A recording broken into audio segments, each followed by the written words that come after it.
Welcome back to the channel friends. आज हम आपसे रणथंभौर टाइगर रिजर्व से बात कर रहे हैं। कल लेट इवनिंग हम हमारे रणथंभौर के स्टे में पहुंच गए थे। पहुंचते पहुंचते काफ़ी टाइम लगा था, बीच में ट्रैफिक थोड़ा था और रात के कारण रास्ता ढूंढने में थोड़ी तकलीफ़ हुई। हमारा जो स्टे जहाँ पे था, हमारा होटल जहाँ पे था वो सवाई माधोपुर सिटी से करीब 15-20 किलोमीटर दूर था, तो उस हिसाब से काफ़ी टाइम लग गया। और आज हमारी टाइगर सफारी की बुकिंग है।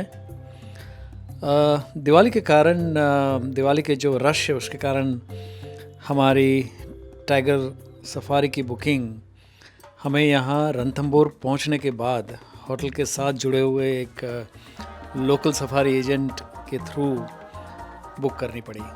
मॉर्निंग के स्लॉट्स और इंडिविजुअल जिप्सी सफारी के स्लॉट्स के कोई चांसेस नहीं होने के कारण we had to settle with canter booking, और वो भी एक हमें इवनिंग का स्लॉट मिला। हमारी बुकिंग 3 बजे की थी, लेकिन स्टार्ट होने में थोड़ी देर हो गई। और कैंटर के बारे में मैं थोड़ा आपको बताऊं तो कैंटर एक मिड साइज ट्रक होता है जिसमें सीट्स इंस्टॉल करके बनाया जाता है। और मेरी मेरा एक एप्रीहेंशन ये था कि because of sheer size and limited flexibility canter की मूवमेंट बहुत रिस्ट्रिक्टेड होगी, और उसी कारण कैंटर में टाइगर की साइटिंग के चांस भी कम रहते होंगे। कैंटर सफारी शुरू होने से पहले ही हमें समझ आ गई थी कि दिवाली के रश के कारण सफारी में टूरिस्ट बहुत ज़्यादा थे। लेकिन एक चीज़ जो हमें रणथंभौर टाइगर रिज़र्व के बारे में सुनी और समझी वो ये थी कि यहाँ फॉरेस्ट एकदम डेंस हैं, और टाइगर्स के जंगल के आसपास रणथंभौर फोर्ट और इवन सवाई माधोपुर की ओर जाते हुए रोड पे दिखना एक बहुत ही आम बात थी। हमारी सफारी की बुकिंग जोन 4 में हुई थी, और सफारी की शुरुआत में ही हमें बहुत सारे सांभर डियर मिले, और एक बहुत रेयर ह्यूज टॉर्टोइज दिखा जो कि हमारा सफारी का जो ट्रैक था उसको क्रॉस कर रहा था धीरे धीरे। तो हमारे जो गाइड थे उन्होंने गाड़ी रोकी हमारी, और इत्मीनान से सबको बताया उसके बारे में, और फ़ोटोग्राफ्स भी खींचने का टाइम दिया। ऑलमोस्ट 2007 से अब तक हमने 3-4 बार अलग अलग टाइगर रिजर्व्स में सफारी की है और उसका आनंद लिया है। लेकिन अनफॉर्चुनेटली टाइगर साइटिंग अब तक नहीं हुई है, और इस बार भी ज़्यादा कोई उम्मीद नहीं थी। और उसका एक मेन रीज़न ये था कि टूरिस्ट का रश बहुत था, तो ऐसा एक डर था कि उसके कारण बहुत कम टाइगर दिखेंगे। अब जिनके थ्रू हमने सफारी बुकिंग किया था उनसे हमने बार बार एक ही सवाल पूछा था कि क्या साइटिंग होने के चांसेस है या नहीं, और हर बार उनका एक ही जवाब होता था कि नॉर्मली साइटिंग होना वो सोनली it depends only on your luck.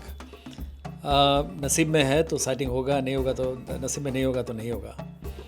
But he said, उन्होंने बताया कि आज कल पिछले 3-4 दिनों में हर 10 सफारी में से 7 या 8 सफारी में टूरिस्ट को साइटिंग तो होती है। तो so we thought no harm in trying our luck. वैसे भी यहाँ तक आए हैं तो सफारी तो करनी है। रणथंभौर नेशनल पार्क में royal Bengal tiger and sambar deer के साथ साथ लेपर्ड्स एंड स्लॉथ बेयर की भी साइटिंग बहुत कॉमन है। इसके अलावा करीब 300 से ज़्यादा डिफरेंट बर्ड स्पीसीज़ भी यहाँ पे देखने को मिलते हैं। वैसे तो रणथंभौर एक फॉर्मर हंटिंग ग्राउंड हुआ करता था राजस्थान के रॉयल फैमिलीज़ के लिए, और 1973 में इसे नेशनल टाइगर रिज़र्व घोषित किया गया। तो जैसे जैसे हमारी सफारी में आगे बढ़ता गया, तो we realise that we were a group of around 8 to 10 different vehicles, जिसमें अराउंड 4 से 5 कैंटर्स थे, और ऑलमोस्ट इक्वल नंबर में जिप्सी भी थी वहाँ पे। एंटर होने के करीब एक आध घंटे के बाद सडनली वी रियलाइज दैट हमारी कैंटर से करीब करीब 6-7 व्हीकल्स आगे टाइगर साइटिंग हुआ है और टूरिस्ट सब टाइगर के मूवमेंट देखने के लिए वहीं पे ठहर गए हैं। ये मालूम चलते ही हमारे व्हीकल में भी एक्साइटमेंट काफ़ी बढ़ने लगा।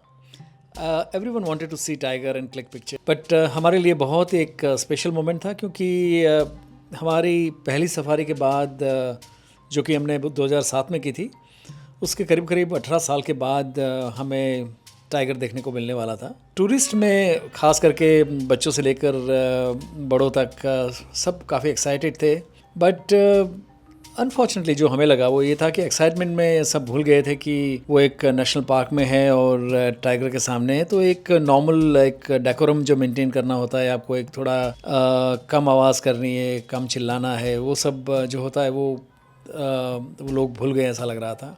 खैर जो भी था, लेकिन एक साथ इतने सारे व्हीकल्स को देखकर हमें दिल्ली गुड़गांव वाले ट्रैफिक जाम की याद आ गई। वहाँ पर भी एक घंटे से लाइन में स्टक होते रहते थे और आज जंगल में भी वही हाल था। बट फाइनली हमारी बारी भी आ गई। जैसे जैसे करके बाकी सब व्हीकल्स जो भी आगे जिनका साइटिंग हो गया वो धीरे धीरे वापस जाने लगे, तो हमारी भी बारी आ गई। हमारे कैंटर भी काफ़ी बिल्कुल टाइगर्स के सामने आ गया। दोनों टाइगर्स बिल्कुल ट्रैक के बीच में बैठे थे और उसमें से एक को हमने उल्टा होके हमारे सामने देखते हुए कैमरा में कैप्चर किया। फॉरेस्ट के रूल के हिसाब से जब तक टाइगर ट्रैक के बीच में बैठा हुआ है तब तक आप वहां से अपना व्हीकल पास नहीं कर सकते और उसको क्रॉस करके आगे नहीं जा सकते। तो हम लोग करीब करीब 30-40 मिनट तक वहीं पे बैठे रहे और वेट करते रहे कि अगर टाइगर उठ के साइड में अगर चले जाते तो हम आगे हमारी सफारी जारी कर सकते हैं। लेकिन हमारी सफारी का टाइम भी ऑलमोस्ट ख़त्म होने का आया था, तो we had no other option but to return. Obviously हम लोगों को वही रास्ता लेना था जिस रोड से हम लोग आए थे, आगे जा नहीं सकते थे। सो दोनों टाइगर्स को वहीं पे छोड़ के हम फाइनली हमारे जिस रास्ते से आए थे उसी रास्ते से वापस जाना शुरू कर दिया। For us this was the most memorable tiger safari, क्योंकि हमने पहली बार टाइगर साइटिंग की थी। And we just hope that you all will enjoy this video. Please like, share and subscribe to our YouTube channel 50 के उस पार। Thank you.